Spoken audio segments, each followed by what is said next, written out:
Hello everyone, welcome to study I S with Bala. मित्रांनो, आता हा जेव्हा मी व्हिडिओ रेकॉर्ड करायला लागलोय, घड्याळात लिटरली रात्रीचे 11:40 होत आहेत.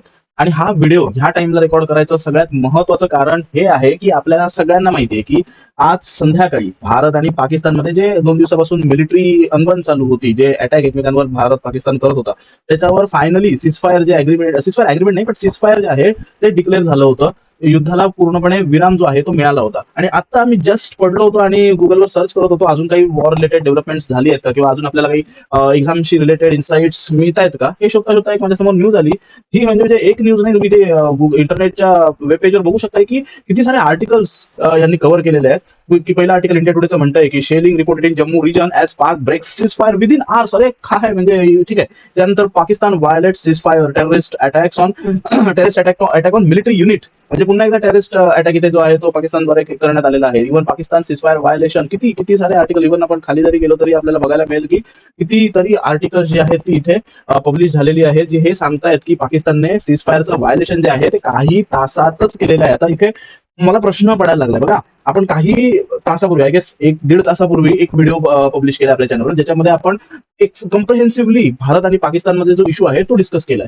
हा व्हिडिओ दुपारी जेव्हा मी रेकॉर्ड करत होतो त्यावेळी सीजफायर अग्रीमेंट डिक्लेअर झालं नव्हतं. ज्यावेळी माझं रेकॉर्डिंग वगैरे पूर्ण झालं त्याच्या काही मिनिटांनी सीजफायर डिक्लेअर झालं, वॉर थांबलं.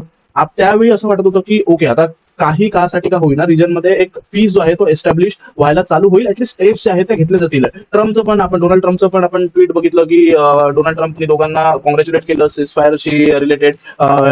जे आपले आर्म फोर्सेस आहेत त्यांचं प्रेस ब्रिफिंग झालं, ज्यामध्ये त्यांनी हे डिक्लेअर केलं की सीजफायर अग्रीमेंट जे आहे ते सीजफायर जे आहे ते रीच झालेलं आहे, युद्ध थांबलेलं आहे. आणि त्याच्या काही काळातच पाकिस्तानने पुन्हा अतिशहाणपणा जो आहे आपल्या मेंदूचा तो चालवलेला आहे इथे. मला खरंच कळत नाही की पाकिस्तानचा प्रॉब्लेम काय. बघा, स्वतःच भारतामध्ये काही आलतू फालतू ते लहान सहान टेररिस्ट आहेत, त्यांना पहिला सोडतं, असं ते कुत्रे सोडल्यासारखं टेररिस्ट ते सोडतायत.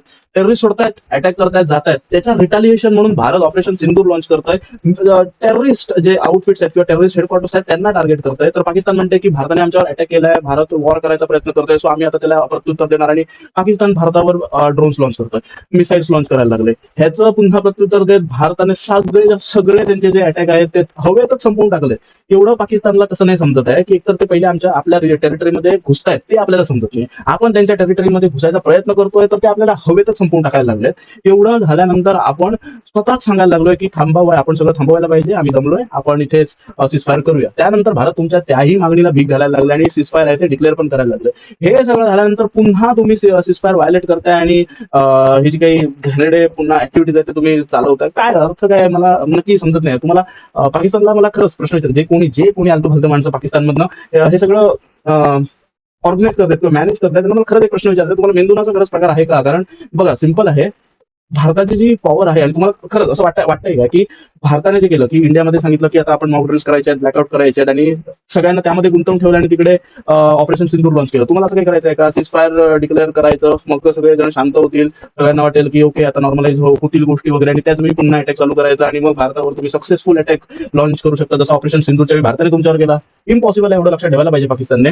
जो कोणी तुम्ही पाकिस्तानचे जी ऑर्गनायझेशन आहात किंवा मिलिटरी असेल, त्याचा प्राईम मिनिस्टर असेल, तुम्हाला एवढं समजायला पाहिजे की you should not do this silly mistakes, silly things. लहान पोराचे खेळ चालवलेले आहेत. आपण जर ही न्यूज बघितली तर आपल्याला कळेल, ही न्यूज आपण जर पूर्ण वाचली तर आपल्याला कळेल की पाकिस्तान किती खालच्या पातळीला उतरायचा प्रयत्न करते आणि प्रत्येक वेळी दाखवायचा प्रयत्न करते की आम्ही फालतू आहे आणि फालतूच राहणार आहे. ओके, इकडे बघा, Pakistan on Saturday violated ceasefire agreement along the international border and LOC at multiple locations in Jammu Kashmir, including Srinagar, as well as part of Punjab and Rajasthan. म्हणजे जिथे जिथे पॉसिबल होईल तिथे तिथे सीजफायर अग्रीमेंटचं व्हायलेशन जे आहे ते पुन्हा पाकिस्तानने करायचा प्रयत्न केलेला आहे.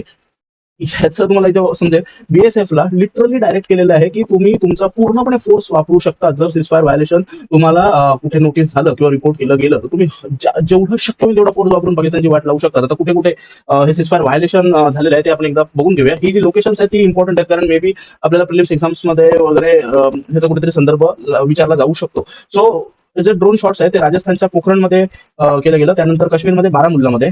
After that Pakistan Army resorted to artillery shelling along the international border in Akhnur, Rajouri and Araspura sectors. त्यानंतर पलनवाला सेक्टर ऑफ जम्मू. म्हणजे ही जी काही लोकेशन्स आहेत ही आपल्याला महत्वाची आहेत, आपल्याला समजून घेणं गरजेचं आहे, कारण ह्या लोकेशन्सच्या रेफरन्सने युपीएससीच्या प्रिलिम्समध्ये येणाऱ्या प्रिलिम्समध्ये काही ना काही प्रश्न जे आहे ते फ्रेम केले जाऊ शकतात. त्यानंतर in Punjab the drone activities were spotted at Gurdaspur, Ferozepur, Pathankot, Hoshiarpur, Jalandhar and Faridkot. त्यानंतर आता सगळ्यात महत्वाचं म्हणजे जम्मू काश्मीरचे जे चीफ मिनिस्टर आहेत त्यांनी एक ट्विट केलंय. त्या ट्विटमध्ये त्यांनी जे चीफ मिनिस्टर ज्यांचं नाव उमर अब्दुल्ला आहे त्यांनी ट्विट केलं. त्या ट्विटमध्ये त्यांनी काय म्हटलं माहितीये का, what the hell just happen to the cease fire, explosions heard across Srinagar. म्हणजे ऑफिशियली आपल्याला ह्या गोष्टी समजतात की आता जर जम्मू काश्मीरचे सीएम ट्विट करतात तर याचा अर्थ तिथलं गव्हर्नमेंट ऑफिशियली डिक्लेअर करायला लागलंय की पाकिस्तान सीज फायरचं जे व्हायोलेशन आहे ते करायला चालू केलेलं आहे पाकिस्तानने. आता ह्या ठिकाणी मी कोणाला कुठले सल्ले देणार वगैरे नाहीये, पण मला असं वाटतंय की अजूनही हे युद्ध जे आहे ते थांबलेलं नाही आहे.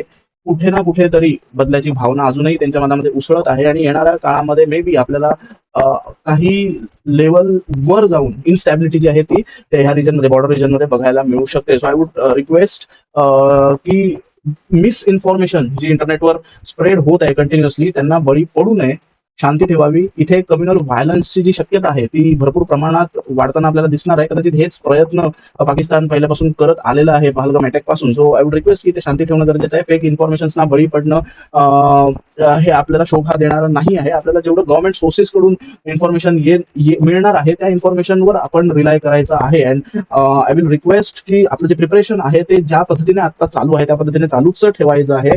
Still there is no update की युपीएससीची जी प्रिलिम आहे ती पुढे ढकलली जाऊ शकते किंवा त्याच दिवशी होऊ शकते. आता तरी जी सर्कमस्टान्सेस आहे त्याच्यानुसार एवढं समजतंय की प्रिलिम्स आहे त्या डेटला कंडक्ट केली जाणार आहे. सो स्टुडंट्सनी, ॲस्पिरंट्सनी सुद्धा हे जे प्रिपरेशन आहे ते ज्या पद्धतीने चालू आहे त्या पद्धतीने चालू ठेवायचं. कुठल्याही फेक न्यूजला बळी पडून आपल्या प्रिपरेशन मध्ये खंड आणायचा नाही आहे. So I would again request की व्हिडिओज आमच्या शेअर करा, खूप प्रेम द्या. कमेंट सेक्शन मध्ये भरपूर सारा प्रेम तुमचा आम्ही एक्सपेक्ट करतो. जेवढं तुम्ही प्रेम कराल तेवढं आम्हाला तुमच्यासाठी व्हिडिओज उत्साहाने, मोर एक्साइटमेंटने बनवण्याला आम्हाला प्रवृत्त करेल. आणि हे जे व्हिडिओज आहेत ते भरपूर लोकांपर्यंत शेअर करा आणि आमच्या चॅनलला सबस्क्राईब करायला विसरू नका. थँक्यू.